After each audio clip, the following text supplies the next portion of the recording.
sir, there's a vessel approaching. What kind of vessel? Well, it's a castle sitting on a dinosaur flying towards us. The fuck? Sup, you guys? ASD Classified here. So, let's do this Lost Galaxy review. Alright, so I've already finished up the Zordon era Power Rangers, Mighty Morphin Through in Space. Now I'm on the golden era of Power Rangers. And back in the day, the fans called the golden era Lost Galaxy through Wild Force. And it was called that because these seasons, for the most part, is where it got a little bit more realistic. The storyline, it got a little more realistic. There was more gravitas there. Sometimes the fans used to include In Space and the golden era as well for obvious reasons, but usually it was Lost Galaxy through Wild Force. So let's get into this review, alright? First we're going to talk about Quasar Quest Part 1 and 2, the premiere of Lost Galaxy. Okay, so the premiere starts off on this alien planet called Miranoi, and the planet has a bunch of human-looking aliens there. You know, it's like a jungle planet. They're like a village and people, and they're holding this ceremony for the Quasar Sabers. Now, the Quasar Sabers are 5 very powerful and magical swords that were placed inside this big stone 3,000 years ago, and they can only be pulled out of the stone by the chosen ones. Yeah. So yes, many warriors have tried to pull the swords out for thousands of years, and they've all failed, obviously, if they're still there. So yeah, these villagers are trying again. They never give up. So they're holding this ceremony to find the chosen ones who can pull them out. So a bunch of people are trying and they're failing. Then the village was attacked by aliens, evil aliens, okay? You know that they're evil because they look ugly and monstrous. So yes, they're attacked by the villain foot soldiers for this season, the Stingwingers, and they're basically giant flies. But I actually like the design of Stingwingers, so I'm not hating. So yeah, they attack the village, and then one of the villain generals for this season, Furio, shows up, and he also attacks, and he tries to get the Quasar Sabers, he tries to pull them out, he tries to smash them out, nothing works. So yeah, but all the villagers are still in danger and crap, so sad times for them. Then we go back to Earth, and then we see that floating around Earth's orbit is this gigantic spaceship, and this spaceship is known as Terra Venture. Yes, it's supposed to be a space colony, and it is freaking huge. And I love the design of Terra Venture. It has all these like domes and places everywhere. It has the gigantic city dome in the middle, which is a big old city full of buildings and everything. And it has a mountain dome with a big ass mountain in it, and it has like an ocean dome with a big ass ocean in it. Like, I just love Terra Venture, man. I love it. And this spaceship is designed to hold an entire city of people, and the mission of Terra Venture is to go out and explore the universe and find a new planet for Earthlings to live on. There's nothing wrong with Earth, we just want to own another planet. You know, nothing wrong with that. Terra Venture also has its own military on the ship that runs and protects everything. Anyway, they're known as GSA. I think it stands for Galactic Space Alliance, but they never told you in the show. It's just GSA. On the Earth itself, we're introduced to one of our main characters known as Leo, and he really wants to go on Terra Venture because he really wants to see the universe and see what's out there. But in order to go on Terra Venture, I guess you have to be chosen by the government, and they give you this special passport. But Leo doesn't have that. He doesn't have the golden ticket, so he can't go on there. And he tries to sneak aboard, but he gets caught by these guards, and they tell him to leave, so he can't. So yeah, so while Leo is walking the streets, he sees this old woman being attacked by these 3 thieves. They're trying to steal this old woman's passport so they can go on Terra Venture. So Leo tries to save this woman and help protect her. Okay, this scene. You guys might think that I'm weak for this, but as a kid, I couldn't stand watching this scene. Like, watching these thieves pick on this old woman, it just hurt my heart, man. I couldn't stand watching it, man. Okay, and there's this part where Leo takes the old woman's passport, and he tricks the thieves into thinking that he put it in his bag. And then when he's fighting the thieves, at one point the thieves get the upper hand on him, and then they take the bag and they run away thinking that they got the ticket. Oh Lord, that scene just hurt me it just hurt me. Even though I knew that Leo still has the ticket and he just tricked them, it hurt me because that old woman was like, no, please. I don't know, man. I don't know. It just, like, I couldn't watch that scene for years. Whenever I would go back to this episode, I would just fast forward that scene. I just couldn't watch it, man. You can call me a wimp if you want, but whatever. Fuck y'all. What? So Leo gave the ticket back to the old lady, and he told her to hurry up before she misses like her flight to Terra Venture. And then she was like, well, aren't you going? And he said, no, ma'am, I wasn't chosen. He said, oh, no, that's a shame. Like, the new world needs good men like you. And then after she left, then Leo was like, you know what, she's right. You know, the new world does need good men like me. So he tries again to sneak aboard like a shuttle that would take him to Terra Venture. And this time he's successful. But once he gets to Terra Venture, like the guards knew that there was a stowaway on board, so like all these guards were looking for him. So while he was running from them, he bumped into two other main characters of the show, Kendrix and Kai. And when I say bumped, I mean boom, bumped into them. So yeah, Kendrix and Kai also work for the military GSA on the ship. So yeah, he bumps into Kendrix, knocks her down. He helps her up, and then those two look at each other, and then you can see it's like, it was kind of like love at first sight, but I don't want to say love. It was kind of like at first sight. They were like, oh, hi, you know what I mean? So yeah. And then Kai, you know, he started being a cock block and talking about, you need to watch where you're going, man. You know, and then after that, Leo took off because he saw that the soldiers were coming nearby looking for him, you know. Then these soldiers go up to Kendrix and Kai and said, have you seen this guy? And they give like Leo's description. And Kai was about to say, yeah, we saw him, but then Kendrix stopped and said, nope, haven't seen a thing. I love that scene. So yeah, Leo manages to find some like military gear to try to blend in, and he puts it on, but then he gets roped into going into a military training session on the moon. So yeah, he ends up on the moon with this training session, and it's basically just the soldiers running away from a bunch of explosions.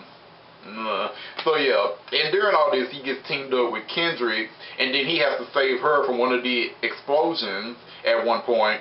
And Kai sees this, and he goes running over there to make sure that Kendrix is okay. And then he discovers that this random soldier was Leo, like the stowaway. And then he wants to fight him and crap, and Kendrix has to break it up. And then this other guy comes running in called Mike, and he checks on his two friends because he knows Kendrix and Kai. And then he sees Leo, and it's like, Leo? The hell are you doing here? And they're like, you guys know each other? It's like, this is my little brother. Oh, Lord. And then Leo and Mike start getting into this little argument. Like, Mike was like, I told you not to come on Terra Venture. Don't you know this is dangerous? Like, we may never come back to the Earth again. And then Leo was like, well, I want to see what's out there as badly as you do, you know. And then this random-ass portal opens up on the moon. And then this girl from Miranor named Maya flies through it and starts rolling on the ground. And then three stingwingers pop out of this random-ass portal and start attacking. But Mike and Leo and the rest of them were able to fend the stingwingers off, and then the stingwingers go running back into this portal.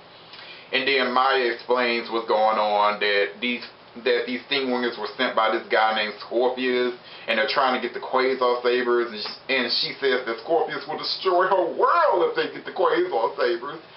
So Leo was like, let's go! Because Leo is just a hothead, man. He doesn't really think. He just likes action. He likes to get in it. He thinks with his heart, not his head. Yeah, and Kai was like, no, we have no idea what's on the other side of that portal. But Mike was like, you know what? Me and Kendrix, we're going to go with Maya, and we're going to check out what's going on through this portal and this alien planet, whatever. And Leo was like, but I want to go. And Mike said, it's settled. So yeah.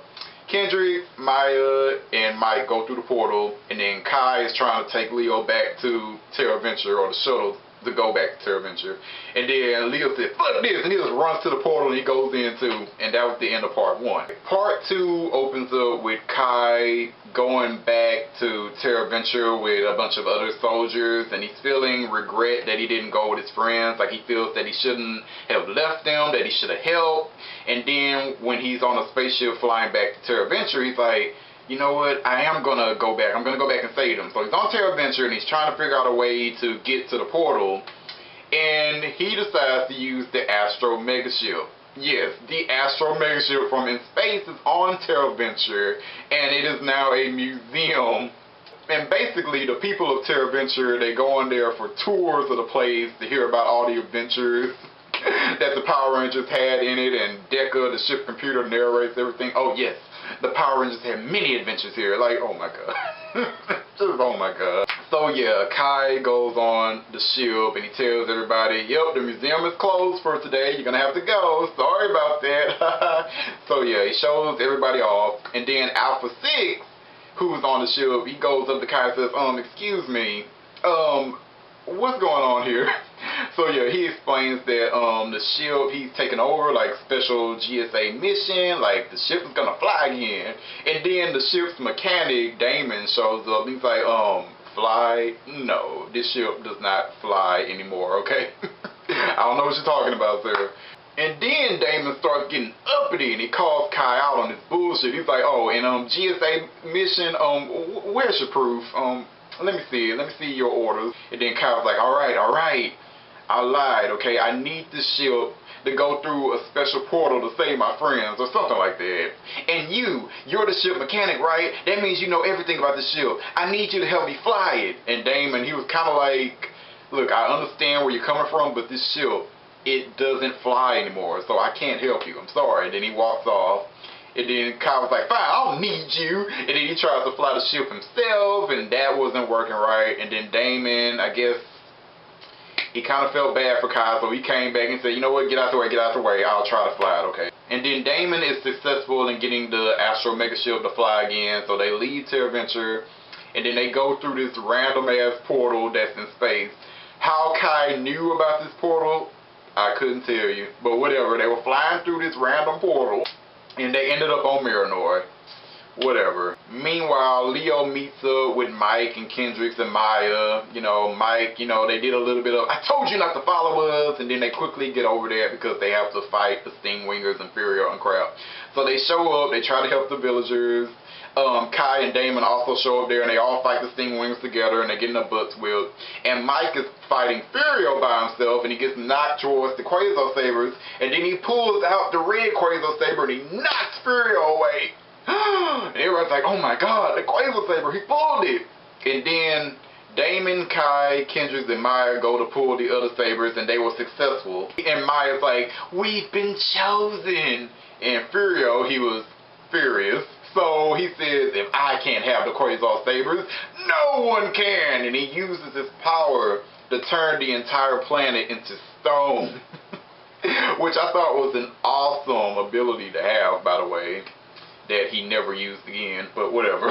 So yeah, he's turning the entire planet into stone. So there was like this energy wave going on the ground, and if you're caught in the energy wave, then you turn into stone. All the villagers on Miranor got caught into the energy, and they were turning to stone. Meanwhile, our main characters were all running away from it, trying not to get caught into it. And then Furio and Stingwingers teleported in front of our heroes, and then Furio used his sword to create a gaping hole in the ground. And everybody tried to dodge out of the way, but Mike got caught in it and he started falling down. And then Leo came over there and was like, give me your hand, Mike, your hand.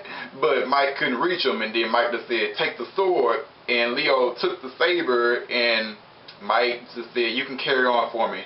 I believe in you. And then Mike just let go, and he fell down the crevice.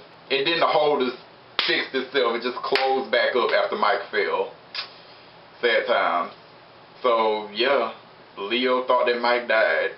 So after that, Furio is kind of antagonizing Leo a bit. He's like, so does baby brother want a piece of me too? I thought that line was awesome. So Leo was holding the red Quasar Saber now, and then it started powering up. There was like red energy coming from it, and then the other guys' Quasar Sabers started powering up as well, and then they raised them on, and then lightning struck them, and then they became the Galaxy Rangers. Oh.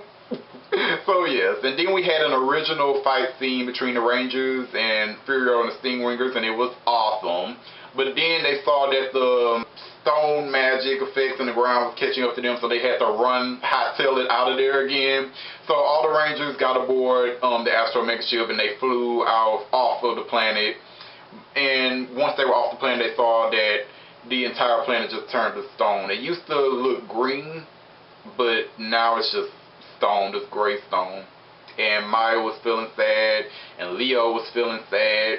And then they had to go through that portal to get back to Terraventure, and then they went through that. And then after that mess was done, Maya's like, she explains all the mythos with the Quasar Sabers to the other Rangers. Like, we've been chosen to fight the forces of evil and all this stuff. And the Power Rangers are back, and Alpha's all excited about it. And yeah.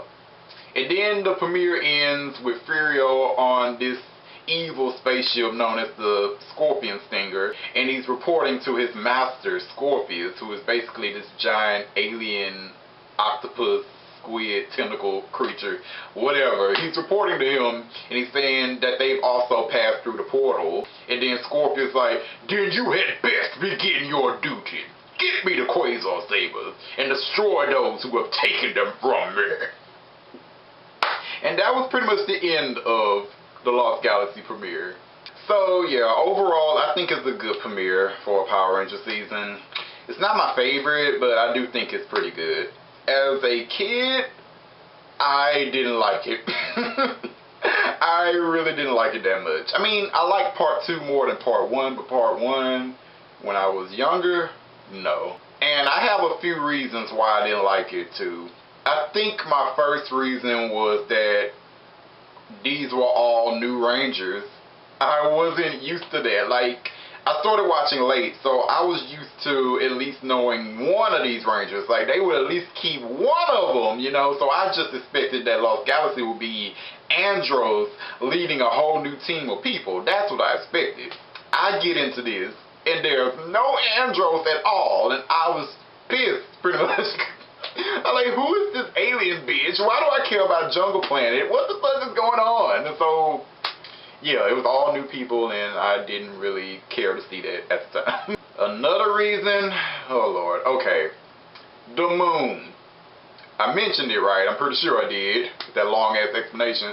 Okay, at one point, you know, everybody was on the moon for a training exercise, and they're breathing on the moon. Yeah, 9-year-old me was not having any of this shit. Like, everybody knows that you can't breathe in space. So it was just annoyed me, man.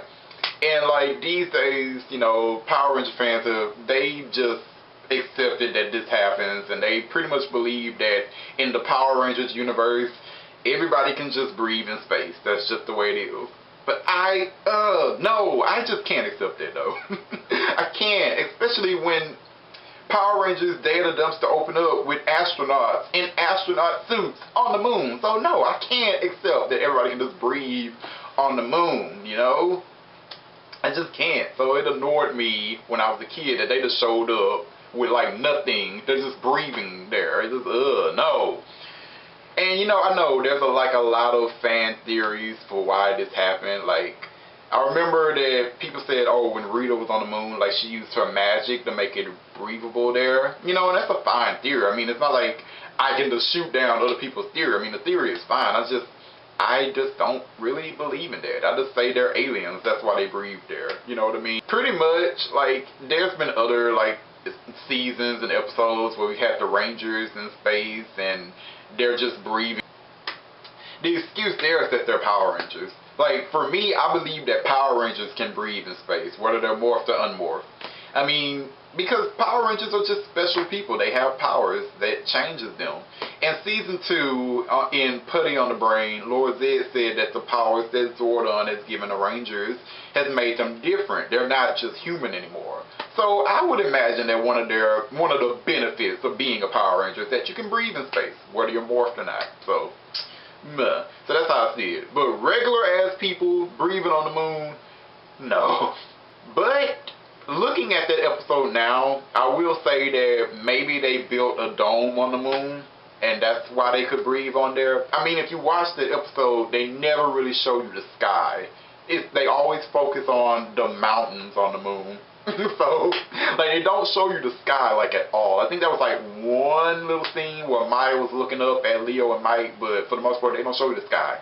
So I think it's just, they built a dome for the training procedure, so that helps me get through it.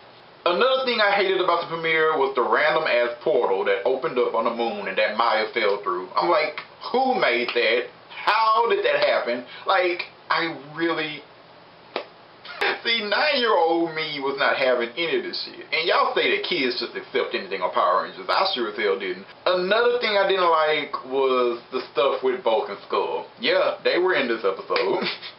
with Professor Phenomenus. So they all had passports to go on their adventure. And Bulk and Professor Phenomenus made the trip.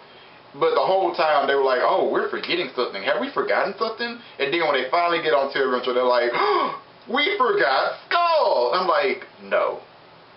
No, no, no. I hated that. I'm like, you do not split up Bulk and Skull. You do not split them up. So kid me hated that too. Like, it was just stupid. And I'm glad that they didn't focus on Bulk and Professor Phenomenus that much in Lost Galaxy, because I just would have been pissed every time I saw them. So it's like, no, I want Skull. So, But yeah, adult me has chilled out a lot since then, so I don't know. It's good overall.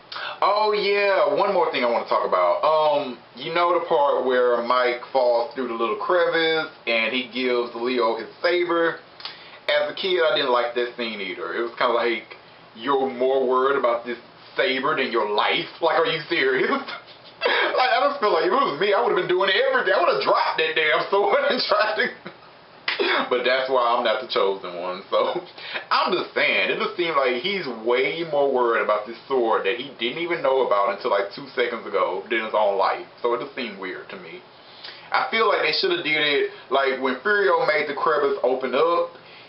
Mike should have dropped the sword by Leo, and he should have just been like hanging on, and then he just let go because Leo couldn't reach him. I think that would have been better instead of him like, just take the sword, fuck the sword. It should have been, he just should have just dropped it, and it should have been just by Leo. So after Mike fell, then Leo would have saw the sword and picked it up. I think that would have been better for me. But yeah, whatever. I'm tired of talking about this premiere. It was good overall. Blah.